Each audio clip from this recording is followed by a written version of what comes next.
Nagtinda ako sa karinderya, nag-alok ako ng longganisa. Yun. Ay, I mean, even in my NBA career, in maybe NBA days, I sell embutido sa munisipyo, sa City Hall ng San Juan. Talaga? So, I think nagawa ko na lahat. I mean, nagawa ko na rin malugi sa mga negosyo. Clomar Sportswear Coach since 2002 pa pala. So 23 years ka na nagdenegosyo. Yeah. So before nag-PBA ka pa or Yeah, Diba? nung nagpa-drop ako, after nung drafting, tapos mga ilang conference, nagtayo na ako niyan sa tinayo ko na siya. So umpisa, siguro wala pang mga makina, wala pang mga machine, lang, slide printing lang. So I have 3 printers, tapos mga t-shirt lang muna piniprinta namin. Nagsimula ako sa ganun. And then after that, bumili ako ng mga 2-3 machine, 3 mananahe, sewer, 1 cutter. And then after years, naging 10. After few years again, naging 20. ayos pa. And then I have years na sobrang dami na nila. Sobrang dami na nila. It's almost almost hundreds Wow. na yan. Oh. But when the pandemic comes, parang yun, medyo nawala. Nawala siya. And then nung nawala siya, ngayon, after nung pandemic, nagsimula ulit ako.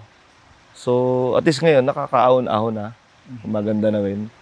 But, very thankful to God because of, I've tried many business in the past. Restaurant, Okay. madami. But this business, yung sportswear, yun yung nag-click talaga. Yun yung talagang naging ko. Kumbaga, madali para sa akin kasi alam ko yung business eh. Alam ko yung gagalawan niya. So, yun, very thankful ako kasi binigay niya sa akin yun. Tapos yun, bukod doon, syempre ito na, napundar mo rin tong V-Farm na hacienda. Garden Resort in December 2019, tama ba? Yes. Oh. So, yun Coach, with your businesses, ano yung nag-udyok sa'yo, starting with Clomars, ano yung nag-udyok sa'yo to prepare for life after basketball at such a young age? Yeah. Sabi ko nga sa inyo sabi ko sa iyo, I have always thinking about the future. Even when I played sa Mapua, nung first year ko sa Mapua, I'm thinking about playing in the PBL after 2 years. Sabi ko noon, kailangan after my third year, kailangan makapaglaro ko sa PBL. So, parang meron na ako laging ahead ako, may tinitingnan ko sa kanya. And then, yun, nangyari yun. And then, I told to myself na I want to play in the national team, sana someday, and look ahead on that. Then, nangyari yun, noong 2001, I played for RP team sa SEA Games. We won gold sa Malaysia. And then, I'm trying to look forward lagi doon. So sabi ko, basta pumasok ako ng PBA, gusto ko lang magtayo ng business. Because this is the last eh. Ang tingin ko kasi, PBA is the ultimate. Yun yung last mo. And after mo doon, saan ka pupunta? Yun. Wala na, di ba?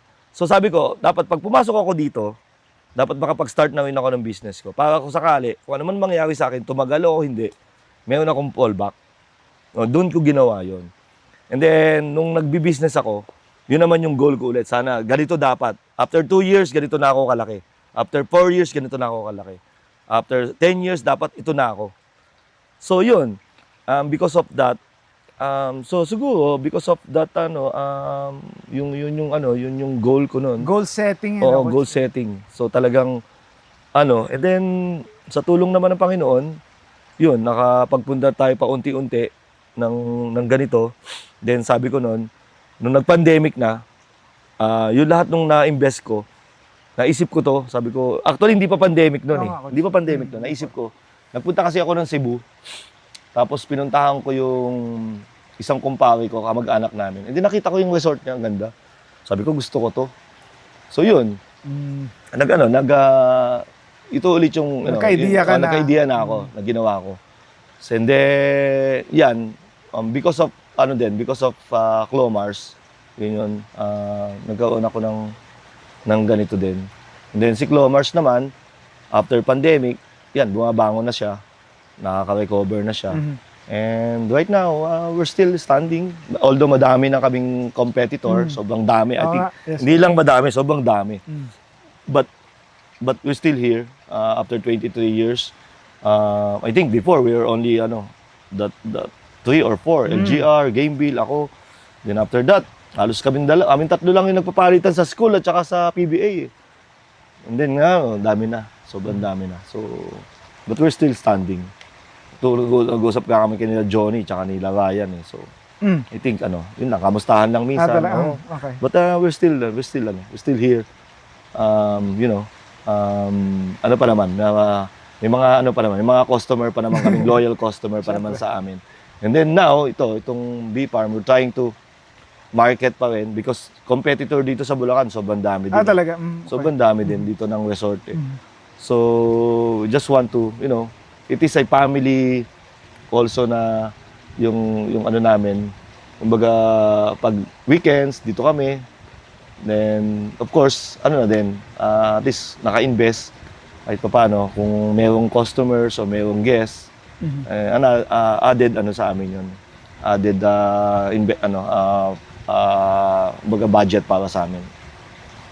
And finally, you're turning 50 years old, Coach, this November. So, golden boy ka na. Kung babalikan mo yung 40 lang. Kung babalikan mo yung 25-year-old self mo, meron ka pa bang gustong i-advise sa kanya? I think wala na. I think nagawa ko na lahat nung I mean from my young age selling longganisa in Tocino together with my mom dito sa probinsya. Wow. Just to have baon sa school. I think parang nagawa ko na lahat, Carlo eh. Nagtinda ako sa Cavinderia, nag-alok ako ng longganisa. Yun. I mean, even in my NBA career, in maybe NBA days, I sell embutido sa munisipyo, sa City Hall ng San Juan. Talaga? Yes. Okay. And then during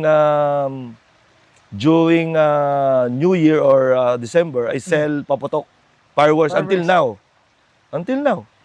Dahil may, Yes, until now. And selling Bulacan, fireworks during before New Year. Okay. So, I think nagawa ko na lahat. I mean, nagawa ko na rin malugi sa mga negosyo. In my career siguro, ang ko lang is like, ang if ko lang, kung hindi kaya ako na-injure, tumagal pa kaya ako sa PBA. Yun lang yun. Kung hindi kaya ako nagkaroon ng calf injury, baka tumagal pa ako. Baka yun lang. Siguro sana gusto ko mga 10 years sana eh. But of course, kung hindi ba ako na-injure, mapopokus ko ba yung negosyo ko? Yun nga. Makakapag-focus ba ako sa negosyo? Magiging coach ba ako kung hindi ako na-injure? So, meron pa ding if, di ba? Parang, siguro yun yung sa akin, yun yung gusto ng Panginoon. Stop ka na ng basketball career mo, then go to the coaching, focus on your business. Yun yung sinasabi mong parang path. Yes, God, yes. yun yung gusto ni God Yes, na punta, yes. na path na pasukan mo. Yes, tama.